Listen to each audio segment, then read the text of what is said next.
श्लोक 3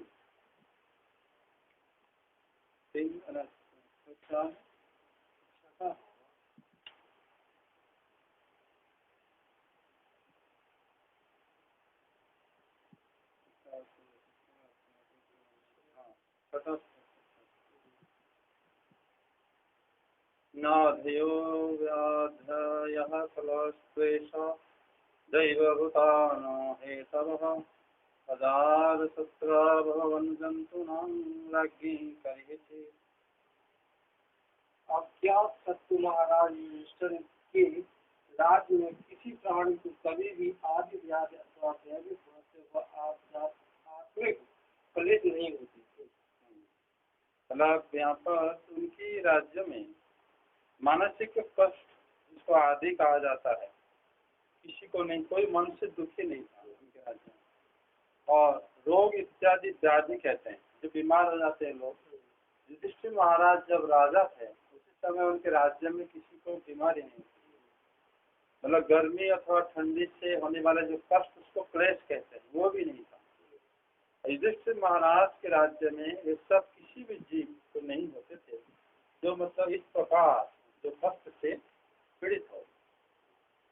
मतलब दैविक और भौतिक संताप नहीं होता था, सब लोग सुखी थे। इसीलिए दैव भूतात से तो की रूप में कहा गया है कि अक्सर से उनको ना तो दैवन ना आत्मा, जो देवताओं के माध्यम से भी कोई दुख नहीं था उनको वैसे। इसलिए यहाँ पर जो अजात शत्रु व भवन कहा गया है वो अजात शत्रु थे युधिष्ठिर महाराज, इसलिए ये सब संभव हुआ था। युधिष्ठिर महाराज का कोई शत्रु नहीं थे, उनका कोई शत्रु, इसलिए उनको कहा जाता है अजात शत्रु। जैसे मान लो हम कहेंगे कि हमारा कौन कौन शत्रु है, हम ढूंढने निकलेंगे तो हमारा शत्रु हो सकते हैं, क्योंकि हमारी वजह से शत्रु बने होंगे। युधिष्ठिर महाराज का कोई शत्रु नहीं। अगर शत्रु नहीं, हम कैसे कहेंगे कि दुर्योधन वगैरह की लड़ाई कैसे करते थे? वास्तव में वो युधिष्ठिर महाराज के शत्रु थे, ये इनका शत्रु कोई नहीं था। जब मतलब प्रश्न हुआ था कि युधिष्ठिर महाराज और दुर्योधन में, जब युधिष्ठिर महाराज को पूछा गया था कि दुनिया में वास्तव में कौन आदमी जो है जो मतलब खराब है, जो इस दुनिया में रहना नहीं चाहिए, तो युधिष्ठिर महाराज पूरा दुनिया में हर एक लोगों को देखकर वो बोले कि मैं ही खराब हूँ। तो दुर्योधन को पूछा गया, बोले सारे लोग खराब हैं मुझे छोड़ के, तो कोई लोग नहीं है, मैं अकेला सही हूँ। तो ये होता है फर्क, इसलिए इनको कहा था अजात शत्रु युधिष्ठिर महाराज। अजात शत्रु ये भक्तों का एक गुण होता है, ये है इसीलिए उनके राज्य में लोग सुख में रहते थे, देवता भी प्रसन्न रहते उनके। अगर ये अजात शत्रु नहीं होते तो फिर वो इस प्रकार गुण उनके राज्य में नहीं। आगे अपने बंधुओं का शोक मिटाने के लिए और अपनी बहन सुभद्रा की प्रसन्नता के लिए भगवान श्री कृष्ण कई महीनों तक हस्तिनापुर में ही रहते। मतलब यहाँ पर कह रहे हैं कि उषित हस्तिनापुरे। उषित शब्द का अर्थ होता है अभी भगवान चले जाएंगे द्वारका नगर कृष्ण, लेकिन कुछ दिन रहे कहाँ पे? हस्तिनापुर। उनमें वहाँ रहने का कारण क्या? इसीलिए श्लोक में वेद व्यास जी उषित करके मसूद गोस्वामी कह रहे हैं कि उषित हस्तिनापुरे मासम कपि तयान हरि। भगवान हरि कुछ महीने रुके वहाँ पे। क्यों रुके? न श्रोदांश विश्वकाय स्वसुच्च प्रिय कामया, वो उसमें अपना जो सुभद्रा जो है उनकी स्वसुख, वो सुभद्रा को कहा गया है, अपनी बहन स्वसुख जो है वो सुभद्रा है, उनको प्रसन्न करने के लिए भगवान हरि वहाँ पर और है। और मतलब उसमें ये 2 श्लोक है। पहला श्लोक भी सुभद्रा जी के लिखा गया, क्योंकि सुभद्रा जो है वो योगमाया है और उनके मतलब भगवान और उनकी बहन जो है उनको प्रसन्न करने के लिए, और बिना सुभद्रा के भगवान जो है द्वारका नगर में जब सुभद्रा रहती थी तो भगवान उनके बिना भोजन नहीं करते थे। सुभद्रा, बलभद्र और कृष्ण तीनों एक साथ भोजन करते थे। इसलिए जगन्नाथपुरी में आज भी जब भगवान का जो तीनों विग्रह हैं, बलदेव और जगन्नाथ और सुभद्रा, तो तीनों एक जगह एक ही मंदिर में रहते हैं। और वो मंदिर में जो रहते थे उसी समय सुभद्रा की शादी नहीं हुई थी उस समय, और उससे तीनों जो है एक साथ भोजन करते हैं। लक्ष्मी जी मंदिर से बाहर रहती है, अलग मंदिर, तो वो आके परोसती है तीनों को, रुक्मिणी जी, तो ये तीनों खाते हैं। मतलब इसलिए कहते हैं सुभद्रा जो है भगवान जगन्नाथ कृष्ण के लिए वशिष्ठ प्रिय है, जैसे बलदेव उसी तरह सुभद्रा। तो इसलिए पहला श्लोक सुभद्रा जी के ऊपर लिखा गया है कि उनको प्रसन्न करने के लिए भगवान वहाँ पर रुके। आगे फिर जब उन्होंने राजा युधिष्ठिर से द्वारका जाने की अनुमति मांगी, तब राजा ने उन्हें अपने हृदय से स्वीकृत किया। सुकृत देवी भगवान को प्रणाम करके रथ पर सवार हुई। कुछ लोगों ने उनका आलिंगन किया और कुछ छोटे उम्र वालों ने प्रणाम। मतलब उसके बाद भगवान ने क्या करे, आमंत्र्य जब ज्ञाता, उन्होंने आज्ञा ली इनसे युधिष्ठिर महाराज, आज्ञा इसलिए लिए कि युधिष्ठिर महाराज को आनंदित करने के लिए। युधिष्ठिर महाराज जो है भगवान को वात्सल्य रस से उनको प्रीति करते हैं कृष्ण को, जैसे नंद बाबा यशोदा, जैसे वसुदेव अपने पुत्र को प्रेम करते, उसी तरह युधिष्ठिर महाराज भी कृष्ण को उसी दृष्टि से प्रेम करते हैं। तो युधिष्ठिर महाराज जैसे आज्ञा मांगे भगवान ने उनको, तो उनको बहुत प्रसन्नता हुई, और पहले तो रोक दिए थे, अभी रोक भी नहीं पाए, लेकिन उनको आज्ञा दिए भगवान को। मतलब जब उन्होंने आज्ञा दी तब फिर भगवान आलिंगित होकर फिर किसी किसी भक्तों से अभिवादित होकर, जो छोटे थे, दास्य थे, शांत भक्त थे, वो लोग भगवान को क्या करें ना अभिवादन करें। जो सख्य भक्त थे वो आलिंगन करें, और जो लोग मतलब वत्सल भक्त थे वो सब आज्ञा दिए भगवान जाने के लिए। इस प्रकार भगवान सारे भक्तों से अलग अलग रथ से संबंधित थे, तो सब लोग जो है उनको अनुमति देकर फिर भगवान रथ में आरूढ़ हो गए। आगे उस समय सुभद्रा, द्रौपदी, कुंती, उत्तरा गांधारी, धृतराष्ट्र, कृपाचार्य, नकुल, सहदेव, भीमसेन, द्रोण और सत्यवती आज सब मूर्छित से हो गए। वे सारंगपाण श्रीकृष्ण का ग्रह नहीं सह सके। देखो अगर उनका विरह नहीं सह सके तो फिर वो भगवान को जाने की अनुमति कैसे दे दिए महाराज, जबकि उनके भगवान को जाने की अनुमति जब भगवान ने जब उनको आज्ञा मांगे थे, युधिष्ठिर महाराज धर्मराज हैं और वो स्वयं भगवान को कुछ दिन के लिए रोक रखे थे, इसीलिए वो आज्ञा देने विवश हो गए थे। भगवान पहली बार उनकी बात मान के रुक गए थे। जब उत्तरा उनको आके प्रार्थना करे थे, तो रास्ते चढ़े थे जाने के लिए, लेकिन युधिष्ठिर महाराज उनको रोक दिए थे, तब वो रुक गए। अभी दोबारा युधिष्ठिर महाराज रोक भी नहीं सकते, जब उन्होंने आज्ञा मांगे तब विरह अवस्था में भी उनको हाँ पड़े। ये प्रेम की भाषा है। तो उसके बाद इसमें दो श्लोक है, सुभद्रा, द्रौपदी, कुंती, विराट, तनया तथा गांधारी, धृतराष्ट्र, युधिष्ठिर, गौतम, जमा, ये जो है क्रमश नाम लिखा गया है। इसमें से जो मतलब ऐसे ही डिक्रीजिंग ऑर्डर में लिखा गया, सुभद्रा जो है भगवान की विशेष प्रिय है, उसके बाद द्रौपदी है, उसके बाद कुंती है, उसके बाद विराट, तनया, उत्तरा है, उसके बाद गांधारी है, फिर धृतराष्ट्र, फिर युधिष्ठिर। युधिष्ठिर जो है धृतराष्ट्र की ही पुत्र है, लेकिन वो वेश्या से प्रकट हुई, इसलिए वो कुरुक्षेत्र युद्ध में नहीं मरा था। और गौतमी जो गौतम यमियों में आ जाते हैं कृपाचार्य। और इस तरह इस श्लोक में ये जो है तो एक मतलब सुभद्रा, द्रौपदी, कुंती, ऐसे धीरे धीरे ये सब जो है भगवान की जो है विशेष प्रिय पात्र है, उसमें सुभद्रा श्रेष्ठ है। तो इसमें जो है भगवान ये लोग जो है सहज प्रेम के कारण भगवान की विरह सह नहीं पाए। दूसरे श्लोक के मतलब 10वें श्लोक में बताया द्रौपदरस्य धौमस्य स्त्रियो मत्स्य सुता दे। मत्स्य सुता हो गए हमारा सत्यवती जो मत्स्य कन्या थी, और बाकी द्रुपद हो गए भीमसेन, धौम्य, और बाकी मत्स्यसुता, ये लोग भी भगवान की विरह सह नहीं पाए। उनमें से भीम जो है मुख्य है, भीमसेन, जो कि वत्सल्य और सख्य भक्ति में भगवान से जुड़े हुए हैं, वो भी मूर्छा हो गए कृष्ण की विरह में। हाँ, तो इस प्रकार जो है, जो ये लोग भगवान की प्रेम में मतलब जाने के लिए मतलब रोक भी नहीं पा रहे थे और जाने भी नहीं दे पा रहे थे, इस अवस्था था। आगे भगवत सत्पुरुषों के संग से जिसका दुस्संग छूट गया है, वह विचारशील पुरुष भगवान के मधुर मनोही सुयश को एक बार भी सुन लेने पर फिर उसे छोड़ने की कल्पना भी नहीं करता। उन्हें भगवान के दर्शन तथा स्पर्श से, उनके साथ आलाप करने से तथा साथ ही साथ सोने, उठने, बैठने और भोजन करने से जिनका संपूर्ण हृदय उन्हें समर्पित हो चुका था, वे पांडव भला उनका ग्रह कैसे चल सकते थे। अभी इसमें उसका उत्तर दे रहे हैं कि उनको क्यों विरह लग रहा था।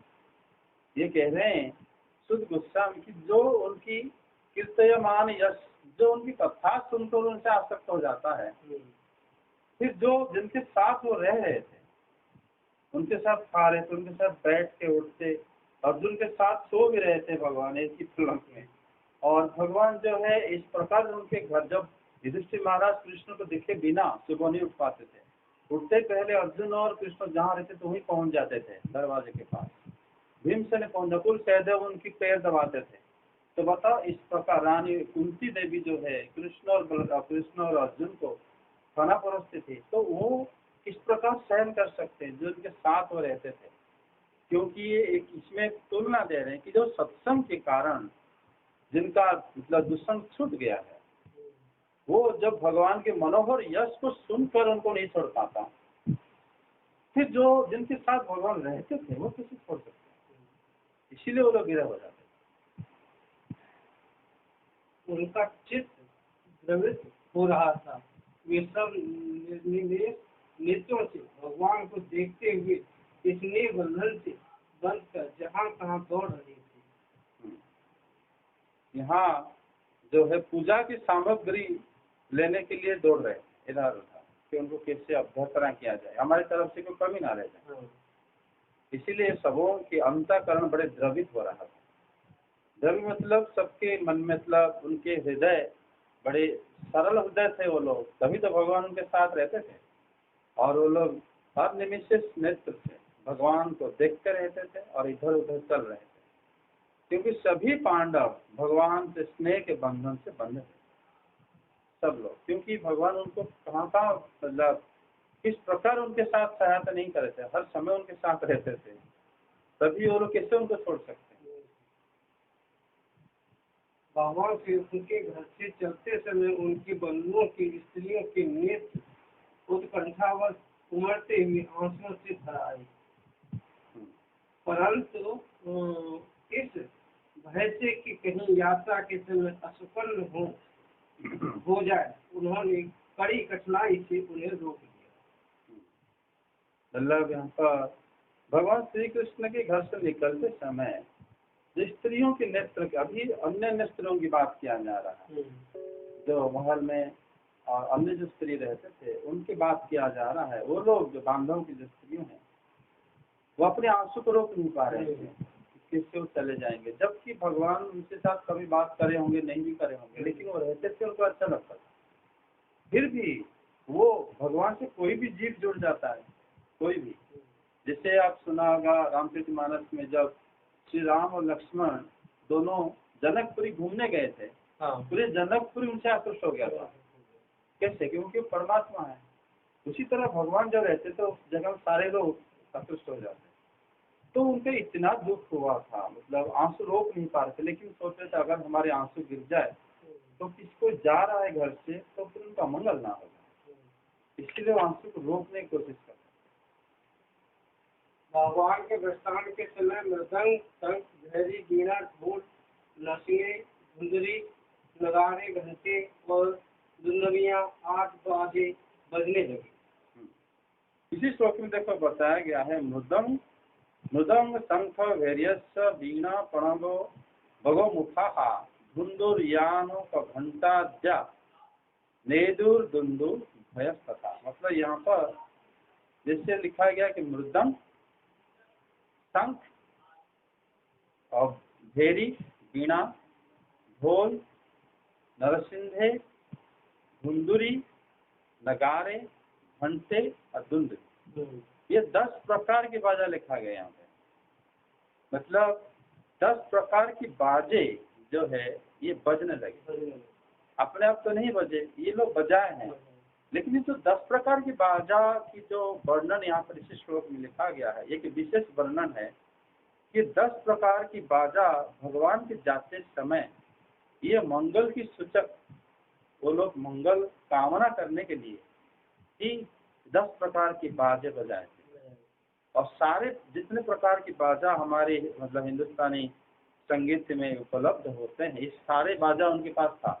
कहाँ पे जो राजमहल में, तो सबको बजाने वाले अलग अलग एक्सपर्ट भी थे, बीणा बजाने वाले और मृदंग बजाने वाले, घेरी, सब लोग अपने अपने तान छेड़ कर वो बजाने लगे ताकि वो मंगल ध्वनि जिसमें ये बिताए हुए उसी ध्वनि वो प्रकट करते। ये पूरे श्लोक भगवान श्री कृष्ण की मंगल के लिए, मंगल कामना के लिए ही मतलब लिखा गया है। ठीक है, भगवान के दर्शन की लालसा से पूर्वंश की स्त्रियां कटारियों पर चढ़ गई और प्रेम, लज्जा एवं मुस्कान से युक्त चितवन से भगवान को देखती हुई उन पर पुष्पों की वर्षा करने लगी। देखो जो स्त्रियां होती है जो वो लोग पुरुष लोगों की तरह वो वहां तो नहीं आ सकते, लेकिन वो सारे जीव हैं और भगवान परमात्मा है, वो सब भक्त भी।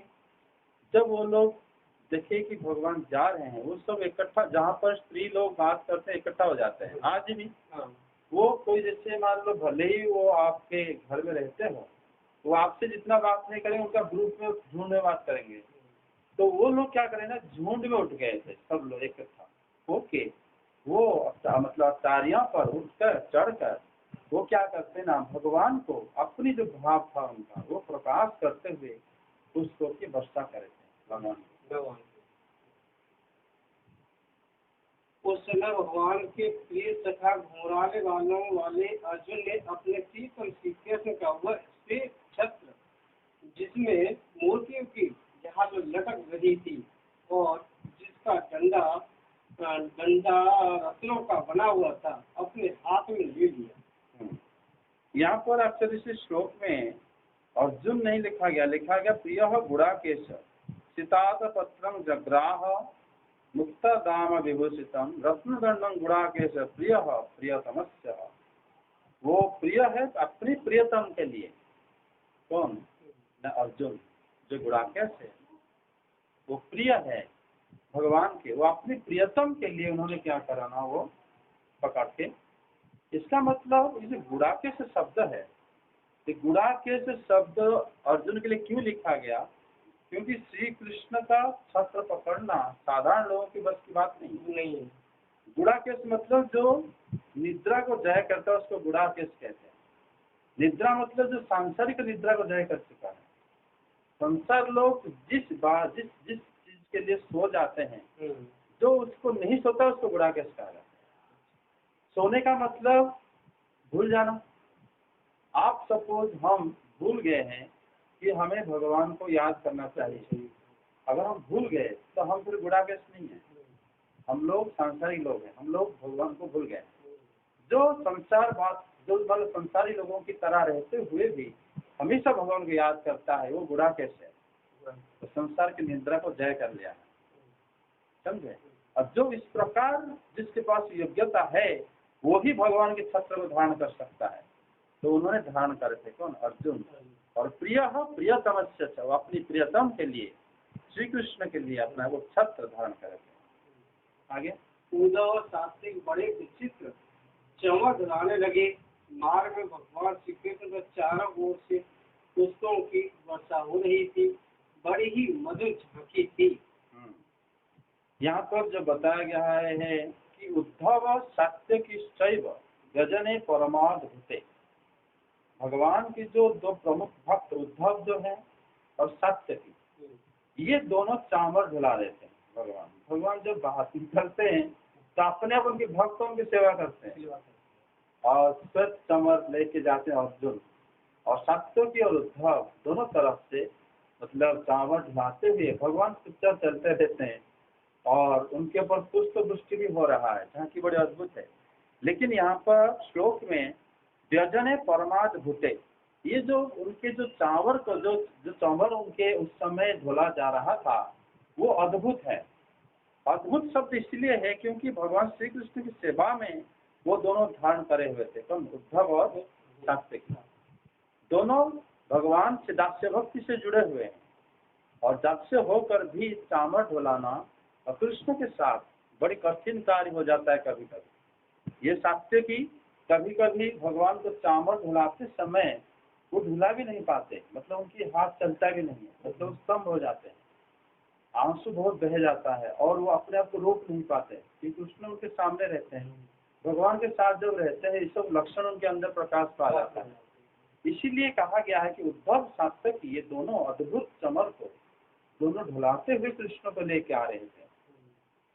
आगे जहाँ जहाँ ब्राह्मणों के दिए हुए सत्य आशीर्वाद सुनाई पड़ रहे थे वे सगुण भगवान के तो अनुरूप ही थे, क्योंकि उनमें सब कुछ है, परंतु निर्गुण के अनुरूप नहीं थे, क्योंकि उनमें कोई सार्थक गुण नहीं है। ये भी दो श्लोक है जिसमें कहा गया है कि ब्राह्मण लोग जो जो उच्चारण कर रहे थे भगवान के आशीर्वाद के लिए, मतलब आपकी सब कल्याण हो, आपकी सब कुछ, जो ब्राह्मण स्वस्ति वचन कर रहे थे कि उसमें वो जो ये कहे कि निर्गुण भगवान के लिए वो अनुरूप नहीं थे, सगुण भगवान के लिए अनुरूप थे। मतलब वो ये भी जानते थे कि वो भगवान जो है सगुण है, सगुण भगवान को जानना बड़ा कठिन कार्य है और निर्गुण को जानना तो आसान कार्य है। तो इनको जो भगवान जो लीला कर रहे थे उन्हीं को मतलब उसी के हिसाब से वो लोग भगवान की लीला को गान करते उनका आशीर्वाद दे रहे थे ब्राह्मण लोग। आगे उनकी कुलीन रमणिया जिनका चित्त भगवान श्री कृष्ण में रम गया था आपस में ऐसी बातें कर रही थी जो सबके कान और मन को आकर्षण कर रही थी। अन्यन्यमासीन संजल्प उत्तम श्लोक चेतसा, उत्तम श्लोक चेतसा कौरवेन्द्र पुरी स्त्रीणाम सर्वश्रुति मनोहर। वो लोग जब बात कर रहे थे सबको बड़े सुंदर लग रहा था। ये बात सुत गोस्वामी कह रहे हैं कि वो सारे कुलीन स्त्रियां थी। अन्यन्य महासिंह संजल्प, वो संजल्प करती है स्त्रियां, ठीक है, क्योंकि आदमी लोग संजल्प नहीं कर, मतलब बातें नहीं करते, अपने काम करते चलते हैं, लेकिन बातें तो स्त्रियां करती है। इसीलिए जब वो बातें करती है वो कृष्ण कथा है, कृष्ण के संबंध में बात करती है, इसीलिए उसको सुनना मनोहर है, तो सुनने से ही भक्ति जागृत हो जाता है। और जो वहाँ आदमी लोग जैसे ब्राह्मण वो भगवान का आशीर्वाद है, बाकी सब आदमी लोग अन्य अन्य सेवा कार्य में लगे हुए हैं भगवान को, लेकिन स्त्रियां जो है वो भगवान के बारे में बोलेंगे, वो जो बोलती है वही बात जो है बड़ा मनोहर है और वो सुनना सर्वश्रुति मनोहर, ये मनोहर ही भक्त प्रदान करती है। आगे वे आपस में कह रही थी कि सखियों ये वे ही सनातन परम पुरुष है जो पहले के समय भी अपने अद्वितीय निर्विशेष स्वरूप में स्थित रहते हैं। उस समय सृष्टि के मूल ये तीनों गुण भी नहीं रहते, जगदात्मा ये सब में जीव भी लीन हो जाते हैं और महत्वादि समस्त शक्तियाँ अपने कारण अव्यक्त में सो जाती हैं। यहाँ पर वो कह रही है सबे किलायं पुरुषः पुरातन एक आशीष आशीद विशेष आत्मा, मतलब भगवान श्री कृष्ण की जो तेज को देखकर, उनके सौंदर्य को देखकर आश्चर्यचकित सखियों से एक दूसरे को सखियां कह रही है, क्योंकि श्री कृष्ण के विषय में आश्चर्य करने की को मतलब कोई आवश्यकता नहीं, क्योंकि साक्षात ईश्वर है। इसलिए कहते हैं सबे किलायं पुरुषः, मतलब जो है ये आपस में यही करती है, भगवान श्री कृष्ण जो है परम पुरुष है, तो साक्षात ईश्वर है।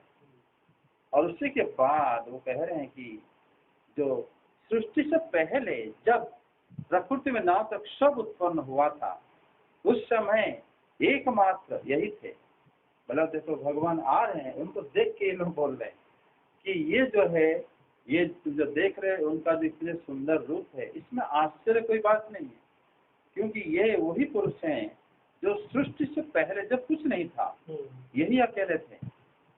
हाँ, और जो ये भी है कि श्रुति के अनुसार जो जीव तो ब्रह्म है, क्योंकि उसी समय जो जीव जो है उनके अंदर लीन था। सारे जीव जगत दुनिया में कोई नहीं था, उन्हीं के अंदर सब लोग लीन थे। तभी वो कहते हैं कि प्रकृति में क्षोभ उत्पन्न होने से पहले एकमात्र स्थित है। उसी समय भी सारे जीवात्मा जगत की आत्मा परमात्मा में लीन थे और महद आदि सारी शक्तियां अवक्त में लीन थे। सारे लोग इन्हीं के अंदर ही लीन थे। ये वही परम पुरुष हैं। मतलब देखो स्त्रियों को भी ये पता था, क्योंकि उनको देखते हुए इतना जान गए थे कि वास्तव में सब कुछ यही मूल कारण है। क्योंकि पांडवों की महाभारत उनके सामने हुआ था और उसके बाद वृंदावन की लीला सब सुने हुए थे, द्वारकापुरी में क्या क्या सब जानते, तब जानते यही आश्चर्य परम पुरुष है। हरि युद्ध भी हुआ था उसी समय, भगवान शिव के साथ इंद्र के साथ युद्ध हुआ था, वरुण के साथ, सारे दिग्पालों के साथ कृष्ण का लड़ाई हुआ था। पूरा मतलब सारे सब जानते रहे, तो जानते सब लोग, तभी तो वो कह रहे हैं कि यही एकमात्र जो है परम पुरुष है और सब सृष्टि से पहले यही एकमात्र विद्यमान है, सब उन्हीं में लीन है। वे आपस में कह रही थी कि सखियों, उन्होंने फिर अपने नाम रूप रहे स्वरूप में नाम रूप के निर्माण की इच्छा की तथा अपनी काल शक्ति से प्रेरित प्रकृति का जो कि उनके अंशभूत जीवों को मोहित कर देती है और सृष्टि की रचना में प्रवृत्त रहती है, अनुसरण किया और व्यवहार के लिए वेदांत शास्त्रों की रचना की। उन्होंने व्यवहार के लिए वेद, हाँ, लोग कैसे रह सकते हैं उन्हीं के लिए शास्त्रों की रचना करे थे। रचना करे वेद व्यास जी ने और ज्ञान भगवान पहले ब्रह्मा जी को दिए। तो ये लेकिन कह रहे हैं इन्होंने करा, एक्चुअली इन्होंने करवाया सब कुछ। ये वही परम पुरुष पुनः सृष्टि काल के आ जाने पर नाम रूप से रहित निर्विशेष स्वरूप नाम और रूप से निर्माण करने की इच्छा से अपनी काल शक्ति के द्वारा प्रकृति का अनुसरण किए और प्रकृति परमात्मा का अंशभूत जीव को मोहित करने का काम करती है, सृष्टि में प्रवृत्त होती है। मतलब ये देखो, वो स्त्रियों को सब पता था, सारे विज्ञान। वो कहते हैं कि जैसे सृष्टि शुरू हो गया और ये इन्होंने क्या करे ना, सीधा सीधा सृष्टि नहीं करे हैं, अपनी काल शक्ति के माध्यम से सृष्टि करें, मतलब शिव जी के माध्यम से। ये सीधा सीधा संसृष्टि नहीं है। तो उन्होंने सृष्टि करे, प्रेरणा देके काल शक्ति को, और जीव उनकी माया शक्ति से आकृष्ट हो जाता है, भूल जाता है इनको। ये बात भी ये लोग बताएं स्त्रियां। और उन्होंने क्या करे ना, व्यवहार के लिए मोहित जो लोग हो जाते हैं वो फिर वेद और शास्त्र आदि भी रचना करवाए हैं। मतलब सृष्टि भी उन्होंने करा है, मोहित भी उन्होंने करा है, उससे निकलने के लिए रास्ता भी उन्होंने दिया है। मतलब सब कुछ का कारण यही है, जो कृष्ण अभी आ रहे हैं यही सब का कारण है। तो उनका जो है इस प्रकार के उनको संबंध ज्ञान भी था जो स्त्रियों को, कि जो कृष्ण है ये सृष्टि से पहले यही थे और सृष्टि से साथ सब कुछ लीन इन्हीं के अंदर विलीन हुआ था। फिर सृष्टि जैसे हो गया, फिर सारे लोग जो माया मोहित हो रहे, और सृष्टि जब हुआ इन्होंने सीधा सीधा सृष्टि ना करके काल की प्रेरणा में सृष्टि करे, और जीव उनकी माया शक्ति द्वारा विमोहित होकर उनको भूल रहा है, और उसके उपाय के लिए उन्होंने वेद आदि शास्त्र भी रचना कराया।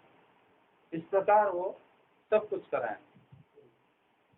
इस जगत में जिसके स्वरूप का साक्षात्कार जितेंद्र योगी अपने प्राणों को वश में करके भक्ति से प्रफुल्लित निर्मल हृदय में क्या करते हैं, ये श्री कृष्ण वही साक्षात पर ब्रह्म है वास्तव में उनकी भक्ति से अंतःकरण की पूर्ण शुद्धि हो सकती है, योगाभ्यास के द्वारा नहीं।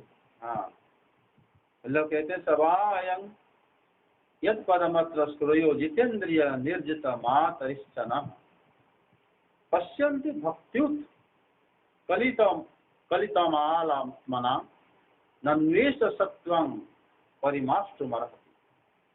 मतलब वो कह रहे हैं कि निश्चित रूप से ये वही परमात्मा है जिनके चरण कमलों का साक्षात्कार योगी जन अपनी इंद्रियों के वश में करके, प्राणवायु को वश में करके भक्ति के भावना से प्रफुल्लित हृदय से करते हैं। इनकी ही द्वारा अंतःकरण की पूर्ण रूप से शुद्धि हो सकती है। मतलब अगर ये अंतःकरण, अगर इन्हीं को अगर हम ध्यान नहीं करेंगे तो कभी भी अंतःकरण शुद्ध पूर्ण रूप से नहीं होगा। तभी वो कह रहे हैं कि योग माध्यम से नहीं हो सकता। खाली योग को अगर कोई करेगा अंतःकरण शुद्ध नहीं हो सकता। मतलब नारियों ने कहा कि भगवान श्री कृष्ण का दर्शन हम लोग जो प्राप्त हुआ है अत्यंत दुर्लभ है, इनका कहना का अर्थ यह है। तभी उन्होंने इस जगह में वो कह रहे हैं कि जो निश्चित रूप से परमात्मा है जिनके चरण कमलों का साक्षात्कार योगी जन करते हैं। दूसरा मतलब हम लोग काफी भाग्यशाली, हम तो योगी नहीं है लेकिन हम उनको दर्शन कर रहे हैं। इसका अर्थ जो है मतलब हम लोग परम भाग्यशाली हैं। योगी जन अपने हृदय में भगवान को धारण करते हैं। हाँ, जिन लोग जो लोग अपने ही प्राणवायु का अपने बस में कर लिया है, ऐसे भगवान को लोग साक्षात्कार करते हैं। उन परमात्मा के साक्षात्कार करने के जो साधन उन्होंने वर्णन करते हैं वो कह रहे हैं कि भक्त्यु कलितात मलात्मना, भक्ति की भावना से ही वो कर सकते हैं, बिना भक्ति के नहीं कर सकते। इसलिए नारियों ने कहा कि बुद्धि की शुद्धि परमात्मा के द्वारा ही हो सकती है। मतलब एक इसलिए कहते हैं कि अंतःकरण की जो पूर्ण शुद्धि है उन्हीं से ही हो सकता है। इनके बिना अंतःकरण पूर्ण रूप से शुद्धि नहीं हो सकता। आगे सखी वास्तव में ये वही है जिनकी सुंदर लीलाओं का गायन वेदों में और दूसरे गोपनीय शास्त्र में व्यासादि रहस्यवादी ऋषियों ने किया है, जो एक अद्वितीय ईश्वर है और अपनी लीला से जगत की सृष्टि पालन तथा संहार करते हैं, परंतु उनमें आसक्त नहीं होते। हाँ, इसमें जो कहा कि वेदेषु गुह्येषु च अनुगीत सतकथा सखी सबे अयम यह गुणानुवाद भी वेदेषु गुह्येषु च अनुगीत सतकथा। मतलब है सखी, ये जो उनका जो लीला गुण वर्णन है ये बड़ा रहस्यमय है और रहस्यवादी ऋषियों ने बड़ी गोपनीय वेदों से ही रचना करा है, वेद व्यास आदि ऋषियों ने। और जो ईश्वर अकेले ही अपनी लीला मात्र से जगत की सृष्टि कर लेते हैं, पालन भी कर लेते हैं, संहार भी करते हैं, फिर उसमें आसक्त भी नहीं होते। क्योंकि यह एक ईश्वर जगदात्मा लीलया सृजत्य वत्सति न तत्र सज्जते, उन्हीं में कभी भी न तत्र सज्जते, उसमें आसक्त नहीं। लेकिन उन्हें अकेला बना भी लिए, पाल भी रहे, नष्ट भी कर दिए, ये वही। और इनके बारे में जानना ही बड़ा कठिन कार्य है, क्योंकि इनको मतलब वेदेषु गुह्येषु गुह्यवादी भी है, गुह्यवादी लोग ही ये इन्हीं की कथा को जानते हैं। तो हम तो सीधा मतलब सीधा साधा स्त्रियां हैं, हम लोग तो सुन सुन के जानते हैं ये सब अद्भुत कार्य करे हैं। लेकिन इनके बारे में जो वेद गुह्यस्थ जो गुह्यवादी मुनि है वही लोग जान के रचना करें हर एक शास्त्र। हाँ, और ये जो स्त्रियां क्या होता है ना, सब बातें सुन लेती है, अरे वहाँ पर ये हुआ था, ये वहाँ पर ये हुआ था। वो लोग क्या करते हैं, सुन के उनके मन में सबको जान लेते हैं। लेकिन कृष्ण जब भगवान प्रकट लीला करते हैं उसमें स्त्रियां लोग क्या करते हैं ना, सब भगवान की लीला सुनना बहुत अच्छा भी है, लगता है, और बहुत सारे क्रियाओं करते थे, और वो हर एक जगह से कहीं कहीं सुनते हुए सबके पास पहुंच जाता था उनके कान में, तभी उनको सारे लीला मालूम हो जाता था स्त्रियों को, और वो जो बातें कहते थे। इसीलिए सुत गोस्वामी कहे कि ये सर्व मनोहरा, इनकी बात इतने अच्छा है कि सुनने में सर्वश्रुति मनोहरा, शास्त्रों से भी इन स्त्रियों की बात सुनने और अच्छा लगेगा। इसलिए उन्होंने वर्णन करे कि वो क्या बातें कर रहे थे। जब तामसी बुद्धि वाले राजा धर्म अधर्म से अपना पेट पालने लगते हैं, तब ये ही सप्त गुण को स्वीकार कर ऐश्वर्य, सत्य, ऋण, दया और यश प्रकट करते और संसार के कल्याण के लिए युग युग में अनेकों अवतार धारण करते। हाँ, यदा यह धर्मेण तमोधियो नृपा जीवन्ति तत्रेश ही सत्वतः किल। मतलब जब तामसी बुद्धि वाले राजागण अधर्म पूर्वक अपना पेट पालने लग जाते हैं, अधर्मेण जीवन्ति, यदा अधर्मेण तमोधिको नृपा जीवन्ति, जीने के लिए अब अधर्म करना तो कलयुग में सारे लोग करते हैं। और ये वो स्त्रियां कह रही है कि जब राजा होकर अगर अधर्म के माध्यम से अपना पेट पाल रहा है, खाना है तो अधर्म करने की क्या जरूरत है। उल्टा अगर नहीं मिल रहा है खाना, भूखा मर जाओ, पानी पियो, भगवान को ध्यान करते, क्योंकि शरीर तो छोड़ना ही तो है। और शरीर को तो रख के तुम कितने दिन रख सकते हो, अकाल जाके बुढ़ा हो, किसी का बीमार हो तो खत्म तो होना है। उसके लिए अधर्म करने का क्या मतलब है। वो कह रहे हैं कि यदा ही तमोधिक नृपा अधर्मेण जीवन्ति, जब ये अधर्म के माध्यम से सारे नृपा, अगर साधारण लोग ऐसे करते हैं तो भगवान अवतार क्यों नहीं लेते, क्योंकि उनके लिए दंड विधान है। अगर नृप लोग सारे, अगर राजा लोग ऐसे करेंगे, पूरे जगत में ऐसे अन्याचार फैल जाएगा, तो फिर भगवान अवतार ले लेते हैं, क्योंकि शिक्षा देते हैं। तते भगं सत्यमृतं दयांग यशो भवाय रूपाणी दधत युगे युगे। वो कह रहे हैं कि ये सखी, ये ऐसा नहीं कि हर युग में ये आके रक्षा करते हैं। ये भगवान जगत के कल्याण के लिए प्रत्येक युग में अपनी शुद्ध सात्विक गुण द्वारा वो क्या करते हैं ना, भक्तों के ऊपर कृपा करके अद्भुत रूपी यश धारण करते हैं। कब आते हैं ना, जब ये राजागण अधर्म हो जाते हैं, क्योंकि हमारा राजा युधिष्ठिर महाराज तो धार्मिक है, वो राजा हैं। और लेकिन जिस समय राजा इस प्रकार हो जाते हैं, तब वो राजा जन जो है, तब भगवान अवतार लेकर अपनी मतलब भक्तों का आनंदित प्रदान करते हैं और दिव्य लीला प्रकट करते हैं। और ये वही कृष्ण जो है हर एक युग में अवतार लेते हैं। ये कथा इतना सुनते जाओ उतना अच्छा लगता जाता है। भागवतम में हर जगह में स्त्रियों की बातें आती है, आगे भी आएगा, क्योंकि उनकी बात इतना सरल होता है समझना। अगर कोई मतलब अगर योगी जन, अगर साधु लोग, अगर या जो वेद व्यास आदि मुनि लोग अगर बातें करते तो किसी का समझ में नहीं आता, लेकिन स्त्रियों की बातें बहुत जल्दी समझ में आ जाती सबको, जबकि वो जो बोल रहे हैं सारे शास्त्रों के सार वही है, लेकिन उनकी भाषा, उनके बोलने की जो सोच है वो बहुत इतने मतलब सारग्राही है कि हर कोई समझ जाता है। इसलिए उनकी बातों को शास्त्र में रखा गया भागवतम में। श्री कृष्ण गोविंद हरे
लेकिन श्री भागवतम की जय।